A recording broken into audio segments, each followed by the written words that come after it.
I noticed the vehicle before I saw anyone else. A white Eagle Move Rentals truck sat idling, positioned partially on the curb as if its driver had been in a hurry.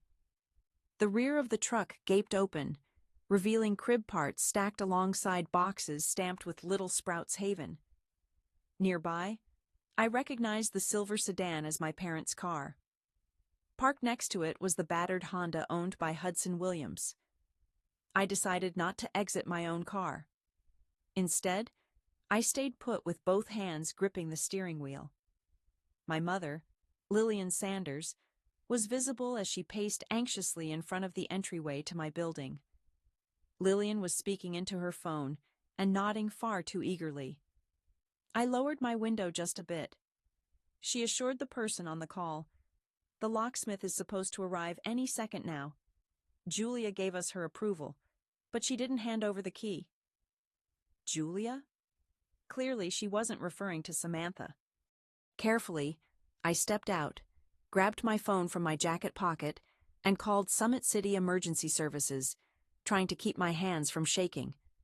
The operator asked if there was truly an emergency. I replied, "Yes, my name is Julia Rowe, and I live at 2504 Bloomfield Lane. There are people attempting to break into my unit." I hadn't been in contact with any of them for over 4 weeks. Inside the moving truck, I spotted a rocking chair I hadn't laid eyes on since Samantha moved in with Jackson. There were crib pieces stacked against boxes labeled Little Sprouts Haven. I hadn't told anyone that I wouldn't be home today. It was simply assumed. I stood shivering, silently watching the Rowe Rhodes family remove pieces of my future without even checking with me. The only question running through my mind was, when did they decide that my place was theirs to claim? Because it wasn't just about the nursery. The origins went much further back. At that time, I wasn't even aware of everything I was surrendering. I had bought my place 3 years ago. Not huge or impressive, but every inch had my imprint, earned in the hard, slow fashion.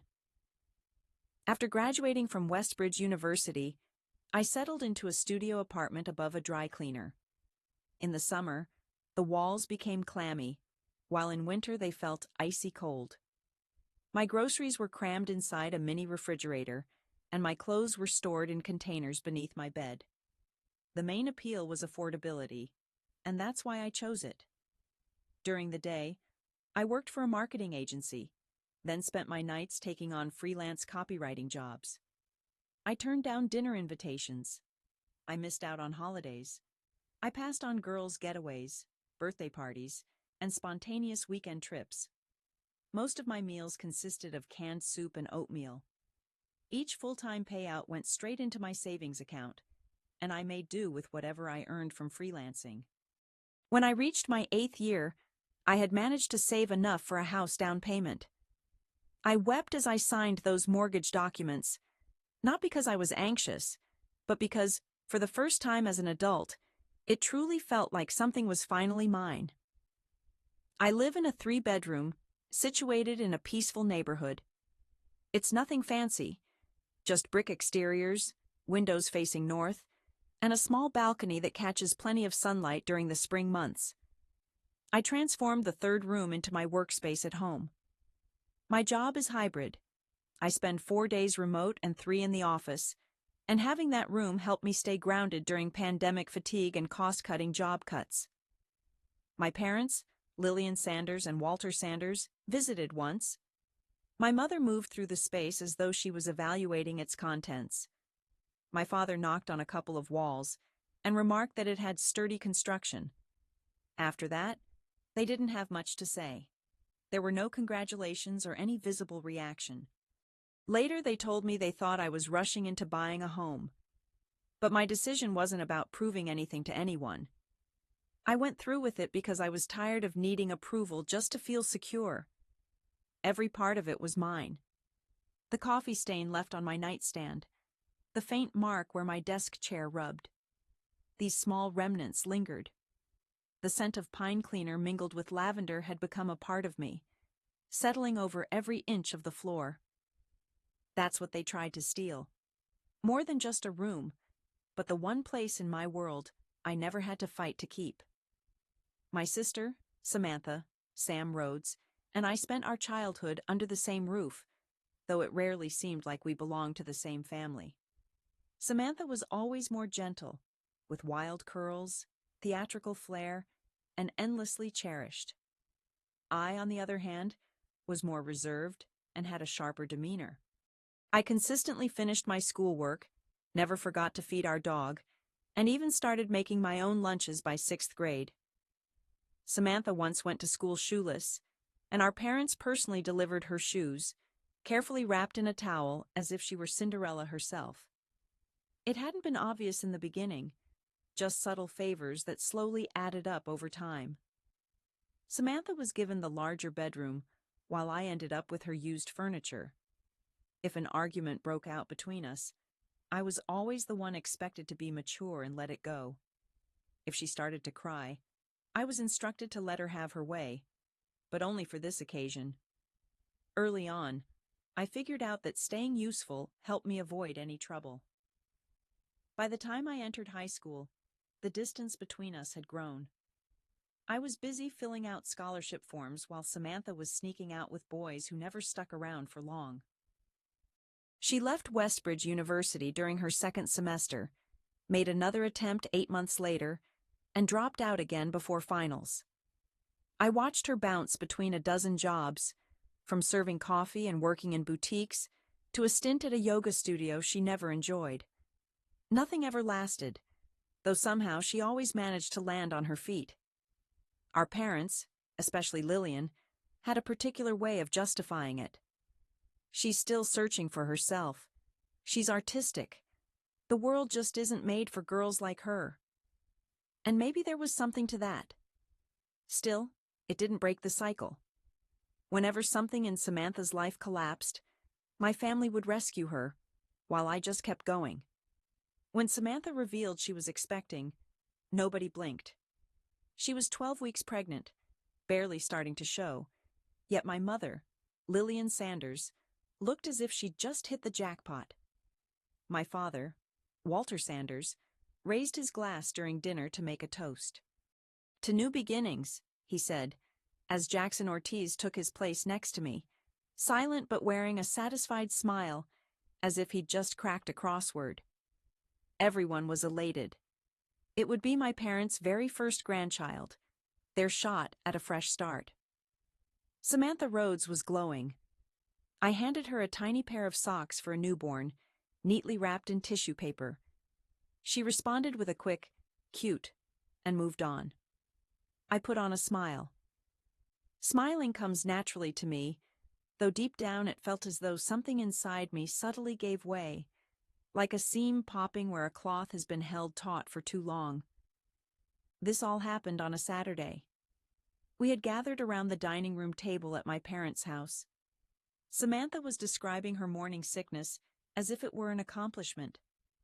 Jackson, my sister's boyfriend, made an indistinct comment about Silver Drift possibly landing a local performance. Lillian brought out dessert.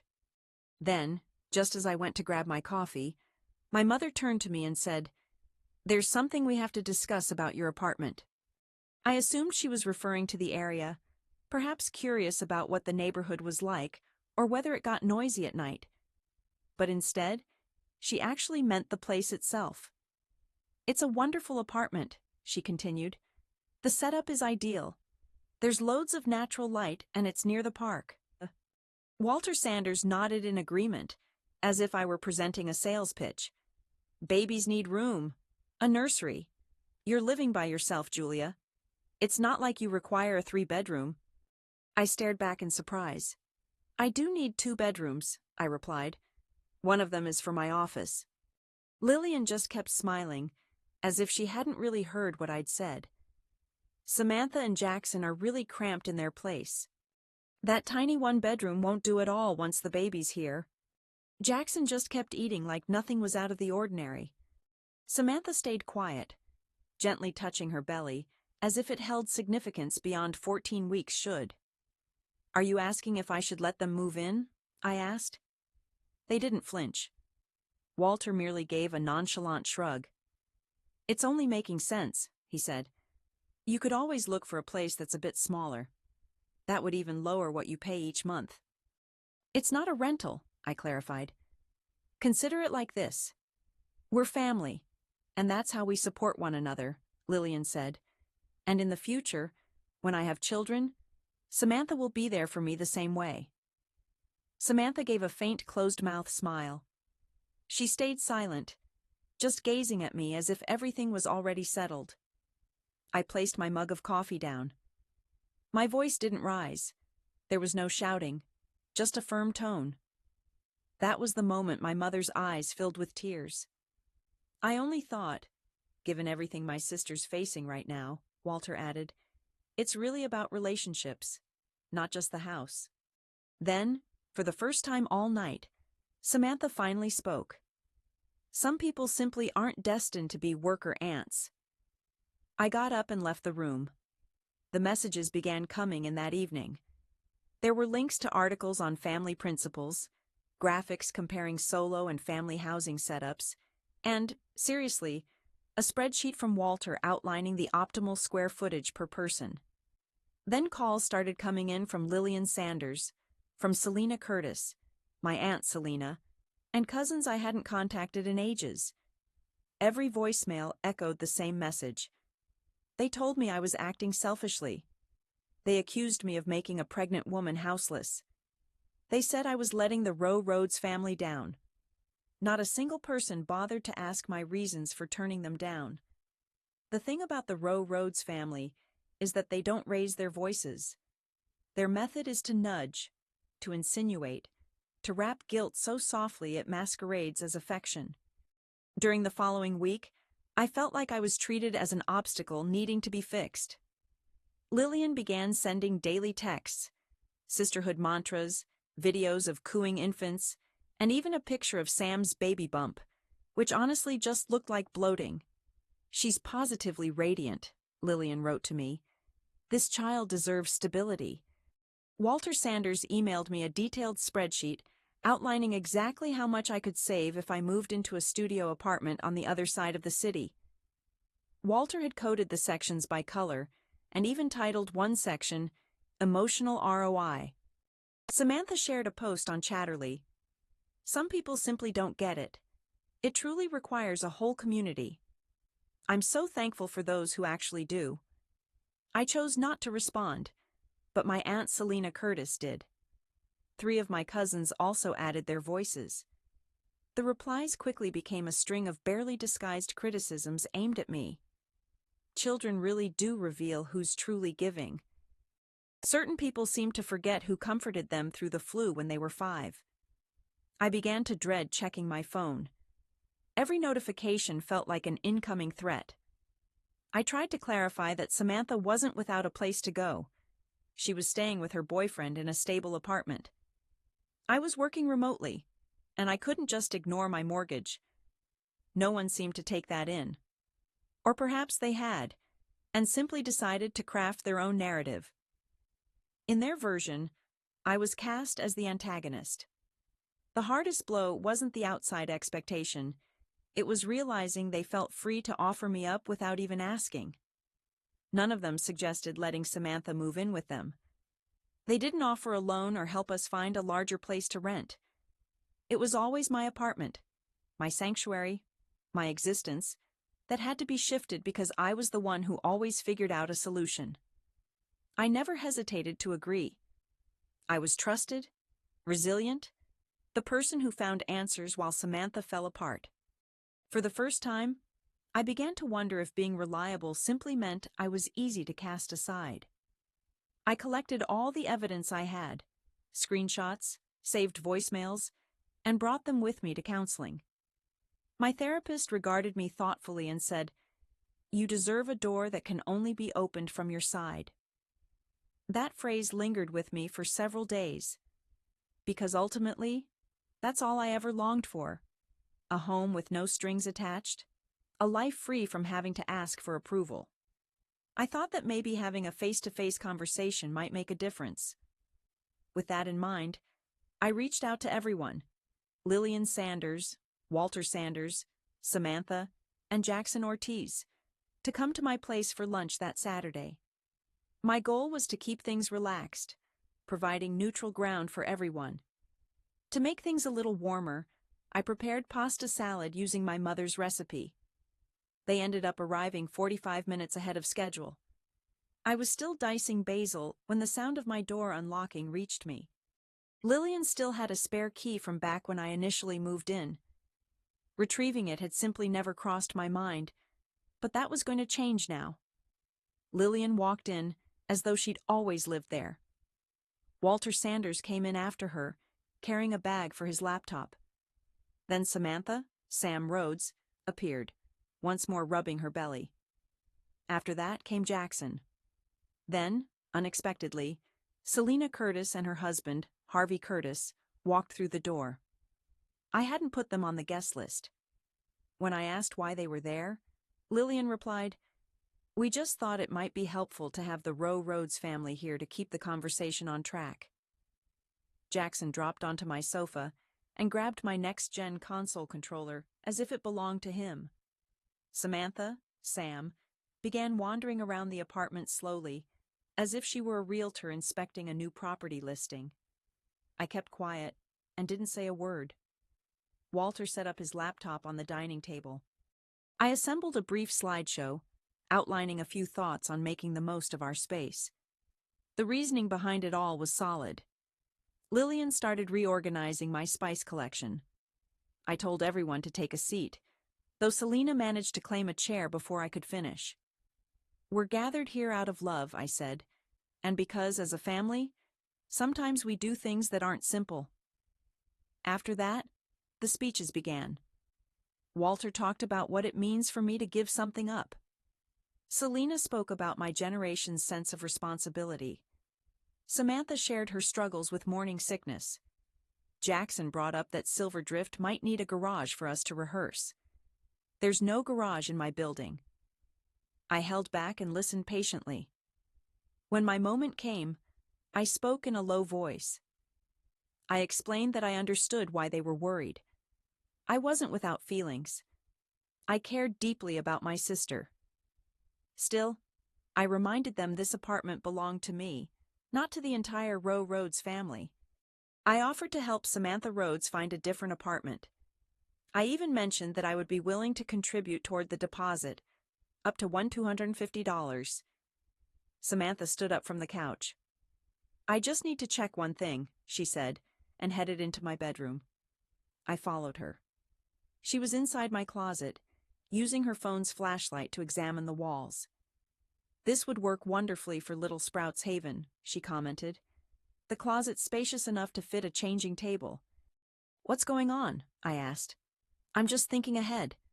Lillian Sanders said you'd eventually help out." Out in the office, Lillian was holding a tape measure to the wall. That's when I realized their minds were made up. It had never been a real conversation. The following afternoon, I swapped out the locks. It felt unnecessary, like I was blowing things out of proportion. But I just couldn't get the memory of Lillian Sanders with a tape measure in my office and Samantha walking around my closet out of my head, both of them envisioning a future they'd never bothered to ask if I was included in. I assumed that would be the conclusion of things. However, it was not. 2 days later, I received a message from Samantha, Sam Rhodes, containing a Pinterest board labeled Julia's Apartment Nursery Inspiration. There were 42 pins on it, including paint samples, different crib choices, and a glider chair priced higher than my previous rent. The message attached simply read, "So excited." The following afternoon, my mother, Lillian Sanders, phoned me in tears. She had tried to let the decorator in and was mortified when the locksmith refused to let her inside. She tearfully asked me, "Why are you making this more difficult than necessary?" Later that same day, Damian Liu, the property manager at my complex, reached out to me. Somebody, he wouldn't name names, though we both realized who, had attempted to add Samantha and Jackson Ortiz to my rental agreement. After being informed that only I had the authority to make changes, They asked about options for transferring the lease within the family. He explained that no such policies existed. The following afternoon, I received an alert from my security camera. 2 individuals stood at my front entrance. One was Samantha, Sam Rhodes, and the other was a woman dressed in business attire with a clipboard in hand. They attempted several keys, but after a while, they finally gave up. That evening, our family group chat became active with notifications. My mother, Lillian Sanders, claimed that I had refused entry to the Little Sprouts Haven designer. She complained about wasting $195. Samantha, you really failed as an aunt. Walter, Lillian hasn't stopped crying. Are you satisfied now? More replies flooded in. A few were from cousins I hardly recognized. Others came from relatives I hadn't heard from in years. Every single one was basically saying the same thing. I was being blamed for tearing the family apart. On Monday morning, I woke up to 10 missed calls. Samantha had created an open Chatterley event. The event was titled, Help Sam Move into Her New Home. The address listed was mine. 19 people had already marked themselves as attending. I replied, This is my apartment. Samantha does not live here, and she isn't moving in. The event disappeared within the hour, but not before images were posted to the group chat with captions like cruelty recorded, and imagine doing this to your own sister. I'd always been aware they didn't see my full capabilities. Only now was I realizing just how much I'd been underestimated. A month later, everything went silent. Far too silent. No messages, no phone calls, no new skirmishes in the group chat. For a brief second, I let myself hope they might have decided to give up. That hope was misplaced. That Tuesday, as I worked downtown in my real office, not the one set up at my apartment, I got a text from my neighbor, Elliot Brooks. Hey, is everything all right? There's a moving truck outside. Thought you were leaving town. My stomach twisted. I pulled up my security camera feed and, as plain as could be, there it was. An Eagle Move Rentals vehicle parked right in front. Lillian's car sat in the visitor spot, with Samantha's Honda just behind it. In the rear of the truck, boxes labeled baby clothes, Little Sprouts Haven, and books with Jackson's name were already stacked inside, the door left open. I slipped out of work without informing a soul. That 20-minute commute seemed to drag on endlessly. As I pulled into the lot, I spotted the crib from Sam's former unit at Red Pine Lofts. There was a pile of diaper cartons nearby. The familiar rocking chair was there too. My name still appeared on the entrance, though it was clear they planned to remove it soon. My chest pounding, I dashed toward the building. Although, thankfully, the entrance was locked, I could still hear voices echoing down the hallway. I flattened myself against the wall and strained to listen. Lillian was talking on the phone, saying that the locksmith was expected any moment. Lillian explained that I was supposed to leave the key but had forgotten. Quickly, I started recording with my phone and called Summit City Emergency Services. The locksmith showed up, looking bewildered. Walter handed him some money. Jackson hovered nearby, thumbing through his phone as if nothing unusual was happening. Before anyone could reach for the lock, I stepped out of hiding. Didn't I have authority here? I was the rightful owner. These individuals had no right to be inside. My mother, Lillian Sanders, instantly brightened. Talk about timing. We had just... No, I've already contacted Summit City Emergency Services. You're unlawfully on my property. My sister Samantha burst into tears on the spot. How could I treat my expectant sister this way? Jackson didn't even glance up as he said, We have to return the truck to Eagle Move Rentals by 4C. The locksmith hesitated, then quietly said he wouldn't get in the middle of a family dispute before leaving just as the police arrived. I presented my identification, the lease agreement, the cease and desist letter I'd previously sent, and the surveillance footage. Lillian and Walter tried to explain it away as just a simple mix-up, but the officers weren't convinced by their story. That's when things got interesting. One of the men they'd brought along, someone unfamiliar to me, began to fidget when the officers asked for his ID. As it turned out, he had an outstanding warrant for overdue child support. He was taken into custody immediately. The other man explained that he was a tenant relocation specialist. In other words, someone brought in to force me out if I refused to leave. He left before anyone else could say a word. Afterward, the police issued a formal trespass warning. One officer explained that if anyone tried to enter my place again, it would result in an arrest. Even then, Walter turned to me and asked, "All this over an apartment?" "No. All this because you assumed I would just back down." The following afternoon, I opened my mailbox and found a letter from my parents. Enclosed was a rental contract dated 4 weeks earlier, showing that I had agreed to let Samantha rent my apartment for $500 each month. The contract already bore Samantha's signature, with Lillian and Walter listed as witnesses. They attached a note addressed to me. I thought this arrangement would be reasonable. I told you that you were welcome to stay with us until you found the right place. My mom and dad agreed, so I reached out to Clara Bellows. We submitted a cease and desist order targeting all 3 of them. I also sought a restraining order and arranged for the authorities to officially trespass them from the building. At work, I updated my emergency contacts, removed them from all my banking details, and took them off as insurance beneficiaries. After that, I blocked their calls, except where legal communication was required. The Rowe Rhodes family chat blew up. Selena Curtis called me heartless. My cousin, Aaron Curtis, sent a text that read, "Wow, I guess money really does change people." Desmond Shaw added his opinion. "Your grandparents would be embarrassed." Lillian Sanders wrote me a final message. "I don't have a daughter anymore." Walter Sanders also added, "And all of this just for an apartment. Hope you're happy living alone forever." Amid all the noise, only one quiet message reached me. Miranda Curtis, my cousin, reached out privately. "Saw the video. They're totally unhinged. Hold your ground." I uploaded the footage to my own Chatterley page and let the video speak for itself, posting only the unvarnished evidence. In the days that followed, the harassment took a new turn.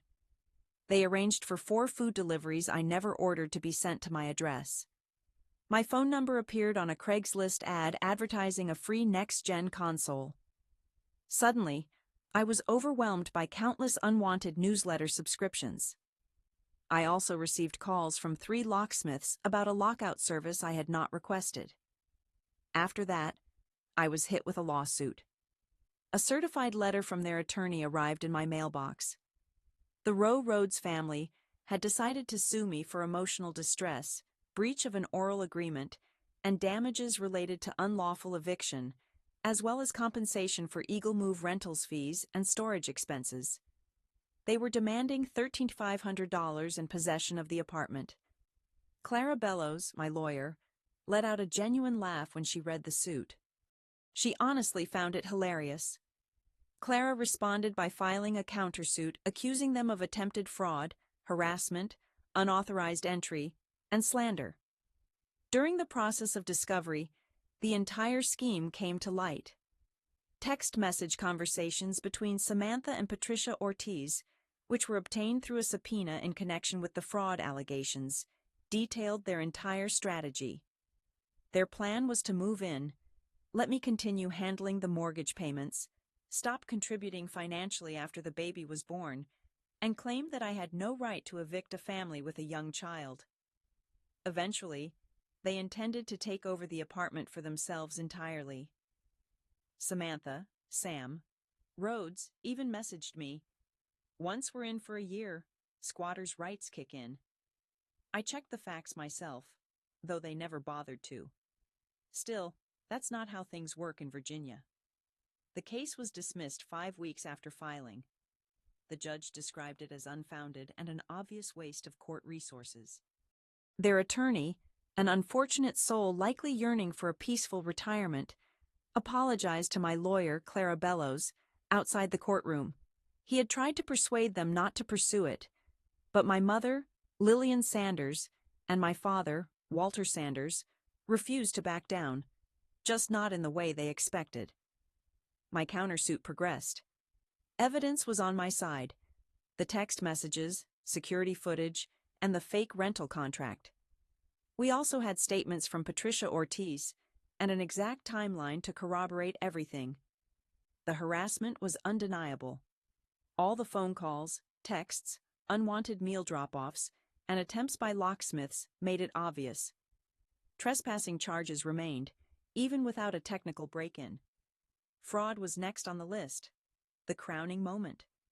Samantha was sentenced to 15 months of probation and required to complete 120 hours of community service. Lillian and Walter each received 14-month sentences for conspiracy. The judge ordered them to pay $200 in restitution and cover all legal expenses. They were allotted 8 months to settle the payment. I decided not to share the verdict online. I refrained from updating the group chat. I didn't phone Miranda to mark the occasion. I simply returned home. Miranda later mentioned that Selena removed all her Chatterley posts. Desmond abruptly began ignoring my mother's attempts to reach out. A handful of cousins quietly removed Samantha from their friend lists. I was indifferent. I was done keeping track of who was on whose side. Samantha delivered a daughter 2 months after that. Miranda was the one who told me, "I haven't met the child. I have no plans to change that. It's possible that makes me heartless. Maybe not. All I know is I refuse to keep dwelling in uncertainty." I received a promotion at work. Apparently, when I was no longer defending myself from a Roe Rhodes family mutiny, I honestly started to sleep more soundly, became more productive at work, and overall felt healthier. I transformed the office into my own gaming area, adding a fresh coat of paint and rearranging the furniture. I didn't do it to erase the memories, but simply to reclaim my space. Just last week, Clara Bellows, my lawyer, passed along a letter to me, 3 handwritten pages from Lillian Sanders. Lillian wrote that she missed having me around. She said our family felt different now. Lillian expressed a desire to move forward. She offered no words of apology, nor did she acknowledge what she and the others had done, only lengthy paragraphs about her sorrow, her disappointments, and the pain she was feeling. I read it once, carefully folded the pages, and tossed them into the garbage. I realized I didn't have to raise my voice. I didn't feel compelled to seek payback. What I truly needed was for all of this to finally conclude. Since the hearing day, I haven't exchanged a word with Samantha Rhodes. Not even when she became a mother. Not when Lillian shared a fuzzy picture online of the newborn, nestled in a pink blanket with the words, "The light at the end of everything." Not even when Jackson Ortiz faded from her life a month later, packed up his gear, and relocated to San Diego, just as he'd always talked about. He'd managed to save up $19,000. It was a separate bank account. I learned about it from his mother, Patricia Ortiz, who was equally shocked. Samantha had been completely unaware. The truth was, he'd never intended to remain. Not with her or the child. Now she's back living at her parents' place. 4 people sharing one home. Samantha, the baby, Lillian Sanders, and Walter Sanders, along with the lingering remnants of a plan that failed. Walter started working extra shifts. Lillian decided to retire early so she could help watch the baby. Miranda tells me the baby cries frequently, that Samantha is worn out, and that Lillian is too exhausted to keep up the act. Sometimes my mind drifts to the baby. She didn't ask to be born into this. She's innocent. She never deceived or manipulated anyone. She was simply brought into chaos. Because of that, I took action. I created a trust fund for her. It's modest, but reliable. Enough to ensure she'll have a real choice. Someday. She won't be aware of it until her 18th birthday. Samantha won't have any way to access it. There's no letter or card. Truly, there are no conditions. This isn't intended for them. It's meant for her. For the girl who arrived amidst chaos I didn't create but would not allow to remain. I can't say if she'll understand. It's possible she'll feel bitterness toward me for being absent. There's a chance she may never even learn who I am. Yet if one day she receives word of her acceptance to Westbridge University, signs a rental agreement that's truly her own, or simply pauses to realize she's finally in control of her own life, that alone will be enough. That will be mine.